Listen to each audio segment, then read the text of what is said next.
Hello. So today I would like to talk about why I stick around and why I believe there's something to all of this human design, astrology, like all of the woo new age stuff. So it just keeps me looped in or intrigued, I guess is a better word, because in my own life, the way I see these things come up across different modalities. So across human design or Myers-Briggs or numerology or astrology, it's so fascinating to me. So first of all, I guess I need to give some context first and say that this is the first time you're listening to me talk about this. It's very important for me to not be dogmatic, black and white when leveraging tools like human design, astrology, numerology. For me, it's very important that I don't put people into a box. It's important for me that I don't put myself into a box. And it's important to me that other people do not put themselves into a box, because these should be tools, in my opinion, that should be expansive for us, that should lead us to self-discovery. I believe that only we are the people, like me or you are the only people who can say for sure if something really resonates and makes sense in our life or if it doesn't. So I don't believe that human design is 100% true. I don't believe that numerology is 100% true. I don't believe astrology is 100% true. I don't believe any of these things are 100% true.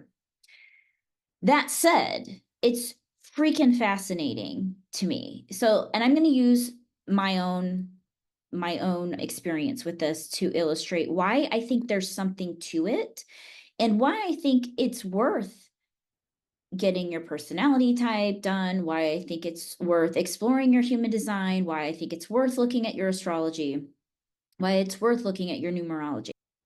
So many moons ago, I would say a good 15 years ago, I had a palm reading with a woman at a Renaissance fair. And I love Ren fairs. I love dressing up for those things if I can. And in my palm, one of the things that she told me was that she saw the runic sign for service. And I'm like, oh my gosh. Because I don't know, to me, service feels this like heavy word.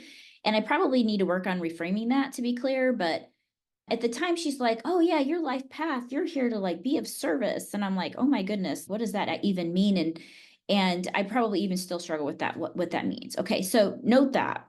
So she told me that way back 15 years ago. Then I had a numerology reading done, like a report done with a numerologist. And this was several years later.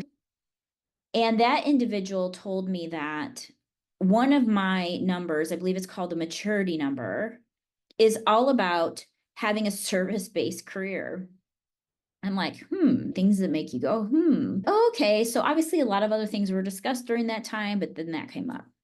Then I got my human design chart, and I've never had a human design reading. I'm kind of bummed. Like if there's any readers out there that want to swap, I'd totally be game for that, because I've never had a reading, even though I've done like hundreds of readings.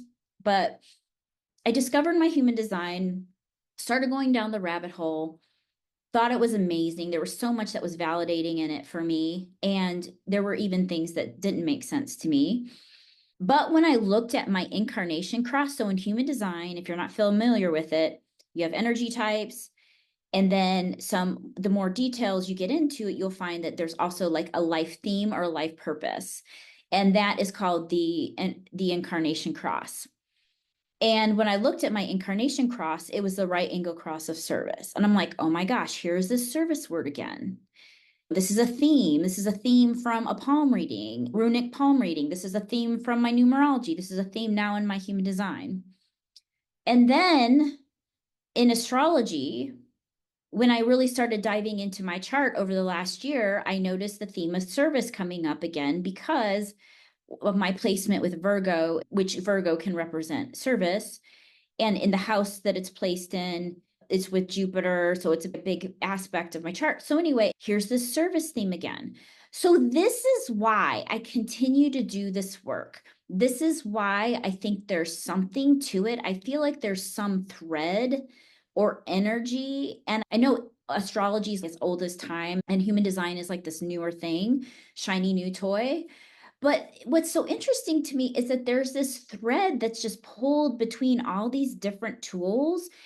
And if you start digging into yourself a little bit and looking at it through the lens of these tools, it can be really interesting what you discover about yourself. And so for me, my take on this is that I would never label myself as being somebody who is, if somebody said, "What do you do?" I wouldn't be like, "Oh, I am in a service oriented career." I wouldn't say that, but it's definitely something for me to reflect on and think about, how does service show up in my life? How do I provide services to other people? Am I doing a good job with those services? So it's this thing that can cause you to ask a question and reflect on it. It doesn't mean you need to take it in. I mean, I could just say, look, I don't care what my numerology says. I don't care what the palm lady said.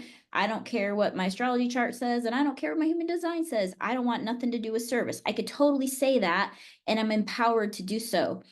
But now that I'm seeing it come up in different aspects in these different tools, I'm like, okay, how does service come up in my life? What is my relationship with that word or that definition? Or what does my definition of service look like? And how does that show up for me? And how can I be empowered by that? So this is what I wanted to share in case it's helpful to anybody else who's a seeker, who is looking at their chart or looking at themselves from a personal development perspective while utilizing these tools. This is just some of the insights that I've had over the years, but this is why I think there's something to it, because how do four different systems come up with the similar thing? It's wild to me. It's really wild. So anyway, that's all I had to say. Hope this was useful to you. Thanks so much.